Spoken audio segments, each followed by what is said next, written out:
ada 5 ya fungsi sunnah terhadap Al-Quran. Yang pertama, as-sunnah itu menguraikan keumuman Al-Quran, ya, menguraikan ayat-ayat yang masih bersifat umum. Ya, jadi lafaz-lafaz yang di dalam Al-Quranul Karim, terutama hal-hal yang terkait dengan syariat, ya, yang bersifat perintah misalnya, banyak sekali yang masih bersifat umum, perlu diuraikan kembali, perlu dirinci. Misalnya adalah perintah tentang sholat. Ya, di dalam Al-Quranul Karim, ayat-ayat Allah Subhanahu wa Ta'ala tentang sholat hanya berbicara tentang perintah, ya, aqimus sholat, ya, tegakkanlah sholat, atau tentang zakat, wa'atuz zakah. Kemudian tentang haji misalnya, atimul hajj wal umratan lillah, ya, sempurnakanlah hajimu dan umroh itu hanya karena Allah Subhanahu wa Ta'ala. Ya, jadi ini ayat-ayat atau perintah dari Allah Subhanahu wa Ta'ala yang masih bersifat umum, kemudian diurai, dirinci di dalam hadis. Ya, misalnya tentang sholat. Ya, di dalam hadis itu banyak sekali yang menjadi keterangan tentang bagaimana tata laksana pelaksanaan sholat. Ya, jumlah rakaatnya berapa masing-masing sholat wajib itu. Ya, kemudian berapa kali dalam sehari seseorang harus melakukan sholat, ya, dan sebagainya. Ya. Kemudian tentang zakat juga demikian. Tentang zakat, berapa harta minimal yang harus dikeluarkan zakatnya. Ya. Kemudian berapa lama waktu yang harus dimiliki harta itu sehingga harta itu harus dikeluarkan zakatnya. Siapa saja dan seterusnya. Ya. Kemudian tentang haji juga demikian, ya, rangkaian ibadah haji, bahwa haji itu dimulai dari berikhram, ya, kemudian mikotnya di mana, ya, dan seterusnya sampai sa'i, tawaf, dan kemudian sampai diakhiri dengan tahallul. Semua itu adanya di hadis, ya, dirinci di dalam hadis, ya. Maka ini adalah fungsi pertama dari hadis atau as-sunnah terhadap Al-Qur'anul Karim. Kemudian yang kedua, fungsi sunnah atau fungsi hadis adalah untuk mengkhususkan keumuman Al-Quran. Ya, jadi ada beberapa ayat yang mengandung, ya, kandungan-kandungan hukum tertentu yang kemudian di dalam hadis ayat-ayat tadi diberikan kekhususan.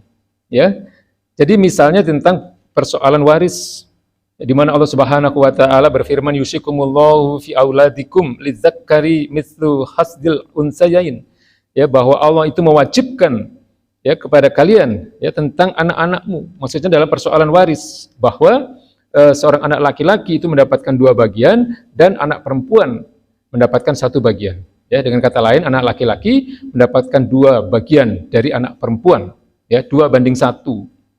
Nah, ternyata ayat ini tidak berlaku untuk semua. Ada golongan manusia, ya, atau beberapa orang yang dikhususkan, ma'asyirul anbiya'i la nuratsu ma tarakna shadaqah. Jadi kami, ya, seluruh nabi itu tidak meninggalkan warisan. Apa yang kami tinggalkan adalah sedekah. Artinya anak-anak nabi, ya, itu tidak terikat dengan surat An-Nisa ayat 11 ini yang menerangkan bahwa anak laki-laki dapat 2 bagian, kemudian perempuan dapat 1 bagian. Ya, jadi harta peninggalan baginda Nabi itu tidak dibagikan sebagaimana manusia biasa. Ya, harta peninggalan Nabi itu dibagikan kepada seluruh umat, kemudian putra-putri beliau ditanggung oleh negara. Yang dalam hal ini pada saat itu sebagai pengganti baginda Nabi sebagai kepala negara adalah Abu Bakar As-Siddiq.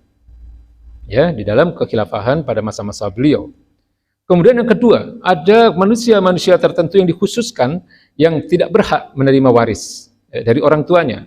Ya, baginda Nabi mengatakan la yuwarrasul qatil, ya, seorang pembunuh dia tidak mendapatkan warisan. Ya, jadi seorang anak yang membunuh ayahnya dia tidak mendapatkan warisan, ya, yang ditinggalkan oleh orang tuanya. Ya, jadi ini pengkhususan terhadap ayat ke-11 dari surat An-Nisa ini yang berbicara tentang pembagian waris, ya, bagi anak laki-laki dan perempuan. Kemudian yang ketiga, fungsi hadis atau fungsi sunnah itu bisa menjadi pensyaratan ya terhadap ayat-ayat Al-Qur'an yang mutlak. Mutlak di sini maksudnya adalah belum memberikan syarat. Ya. Jadi lafaz yang menunjukkan sesuatu yang masih umum pada suatu jenis perintah misalnya itu disebut dengan lafaz yang mutlak yang belum memberikan syarat-syarat tertentu ya sehingga hukum yang terkandung di ayat itu bisa dilaksanakan. Ada syarat-syaratnya. Misal di dalam persoalan potong tangan ya. Allah Subhanahu wa taala di dalam surat Al-Maidah ayat 38 berfirman wasariqu wasariqatu faqta'u aydiyahuma. Laki-laki yang mencuri dan perempuan yang mencuri potonglah tangan keduanya. Nah, ayat ini belum memberikan kondisi-kondisi tertentu yang menjadi syarat bahwa setiap pencuri itu harus dipotong tangannya. Ya, karena ternyata di dalam beberapa hadis baginda Nabi menyampaikan tentang syarat-syarat diberlakukannya hukum ini. Ya, yang pertama adalah dalam persoalan harta yang dicuri itu berapa. Ya, jadi ternyata seorang pencuri itu baru boleh dipotong tangannya ya dalam suatu pemerintahan Islam ya. Itu kalau harta yang dicuri minimal adalah rubu'in dinarin ya, seperempat dinar. Ya, di samping ada syarat-syarat yang lain nanti ya. Karena baginda Nabi bersabda di dalam Musnad Ahmad, beliau mengatakan la tuqta'u al-yadu ila fi rubu'i dinarin fasa'idan. Ya, janganlah kalian potong tangan seorang pencuri ya, tangan seorang pencuri illa fi rubu'i dinarin. Ya, kecuali harta yang dicuri itu mencapai seperempat dinar. Ya, fasa'idan dan selebihnya. Jadi minimal seperempat dinar. Ya, ini satu syarat. Di dalam syarat yang lain ada, ternyata di dalam beberapa hadis ditegaskan bahwa potong tangan itu tidak dilakukan di seluruh bagian lengan, tidak. Ya, tidak di pangkal lengan, tidak di siku, tetapi di pergelangan tangan. Ya, bukan dari tempat lainnya. Sebagaimana pernah dicontohkan oleh baginda Nabi besar Muhammad SAW. Ya, nah hadis ini berfungsi sebagai takyid, ya, pensyaratan terhadap ayat Al-Quran, yaitu surat Al-Maidah ayat 38. Kemudian yang keempat, ya, fungsi sunnah atau fungsi hadis adalah merupakan pelengkap, ya, pertama sebagai pelengkap dari hukum-hukum yang terkandung di dalam ayat-ayat Al-Quranul Karim.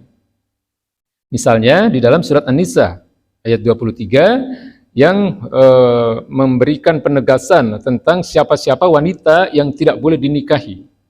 Ya, di akhir ayat itu disebutkan wa anta jma'u bainal ukhtaini illa ma qad salaf. Ya, dan dilarang, ya, tidak boleh, diharamkan bagimu untuk menghimpun dua wanita bersaudara. Ya, bainal ukhtaini illa ma qad salaf, kecuali yang telah terjadi pada masa lampau, ya, kecuali yang telah terjadi pada masa-masa jahiliyah. Nah, ternyata ayat ini ya masih berupa satu perintah yang belum lengkap, ya, karena ternyata di dalam ayat atau maaf di dalam hadis sahih, ya, baginda Nabi pernah mengatakan la tunkahu al-mar'ah ala ammatiha wala ala khalatiha wala amra'atu ala ibnati akhiha wala ala ibnati ukhtiha. Ya, janganlah engkau nikahi, tidak boleh bagi kalian untuk menikahi seorang wanita, ya, bersama-sama dengan ammahnya. Ammah itu bibi. Kalau kita perhatikan di sini, Pak, ya, ala ammatiha, ini ammah itu kan artinya bibi dari ayah, ya, saudara perempuan dari ayah. Ayah siapa? Ayah yang perempuan.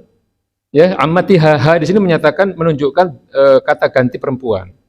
Jadi karena pekan lalu ditanyakan ini maksudnya bibi siapa? Bibi yang laki atau bibi yang perempuan? Bibinya yang perempuan.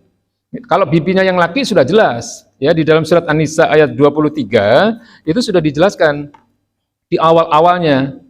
Ya, di awal-awal ayat ke-23 surat An-Nisa ini dikatakan hurimat alaikum ummahatukum. Ya, haram bagi kalian untuk menikahi ibu-ibu kalian, wa banatukum, dan anak-anak wanita kalian, wa akhwatukum, dan saudara-saudara kalian, saudara perempuan kalian maksudnya, ya, wa ammatukum. Nah, ini bibi dari yang laki. Ya, sudah ada di dalam surat An-Nisa ayat 23. Wa khalalatukum.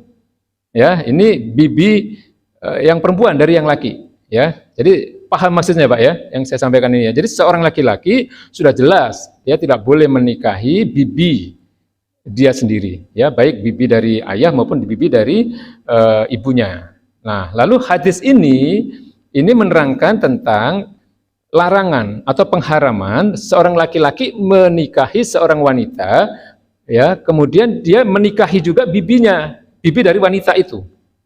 Ya, mempoligami, tapi yang dipoligami adalah wanita dan tantenya, ya, atau bibi dari wanita tersebut. Ini maksudnya begitu, Pak. Ya, wala ala khalatiha, ya, ini juga bibi dari sang ibu dari wanita tersebut. Ya, wala almar'atu ala ibnati akhiha, ya, dan juga putri, ya, dari saudara laki-lakinya. Maksudnya saudara laki-laki dari wanita yang dinikahi tadi.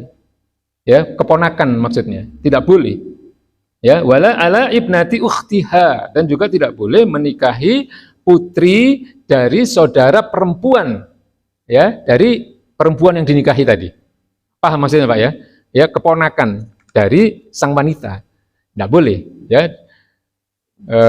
Sementara hal seperti ini pada masa-masa jahiliyah adalah sesuatu yang wajar, yang boleh.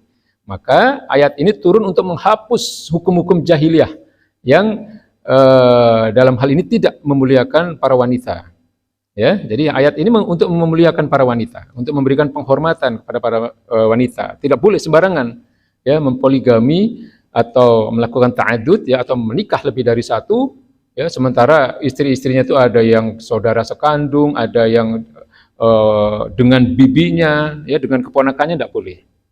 Ya, jadi ada aturan, ada syariat, ya, dalam melaksanakan apa namanya ta'adud, ya. Nah, jadi hadis ini, ya, hadis ini menjadi pelengkap, ya, pelengkap dari surat An-Nisa ayat 23. Ya, sebagai pelengkap, ya, selain itu di dalam keterangan dari paragraf ini juga dikatakan bahwa selain sebagai pelengkap juga sebagai penguat, ya. Kita pernah memberikan contoh tentang persoalan wudhu misalnya, ya. Dalam persoalan wudhu itu di dalam surat Al-Maidah ayat 6, ya, kita pernah membaca bahwa Allah Subhanahu wa taala mensyaratkan wudhu sebelum melaksanakan sholat, ya, kepada orang-orang yang beriman. Allah katakan, ya ayyuhalladzina amanu idza qumtum ila shalah faghsilu wujuhakum. Wahai orang-orang yang beriman, ya, jika kalian hendak melaksanakan sholat, maka basuhlah wajahmu, wa aydiyakum ilal marafiq, dan juga tanganmu sampai ke siku, wamsahu biru'usikum, dan juga sapulah atau usaplah kepalamu, wa arjulakum ilal ka'baini, dan juga kakimu sampai ke mata kaki, sampai kedua mata kaki. Ya.